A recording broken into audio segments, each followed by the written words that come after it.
എന്റെ ഈ കണ്ണുകളിലേക്ക് നീ നോക്ക്. അവിടെ ആ കുട്ടികളെയാണോ നീ കാണുന്നത്? എന്റെ എത്ര കളി കണ്ടിട്ടുള്ളതാ നീ.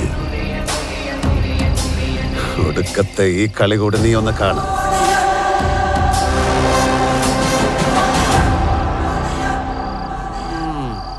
നീ ആർക്ക് വേണ്ടിയിട്ടാ ഈ ചെയ്യണമെന്നൊക്കെ എനിക്കറിയാടാ മാണിക്ക. നിനക്ക് അവളെ അത്രക്ക് ഇഷ്ടായിരുന്നു അല്ലേ? ഇഷ്ടമായിരുന്നോ എന്ന് ചോദിക്കാൻ ഞങ്ങൾ രണ്ടാളും ഇപ്പൊ ചത്തുപോയിട്ടൊന്നും ഇല്ലല്ലോ ദാമോദര.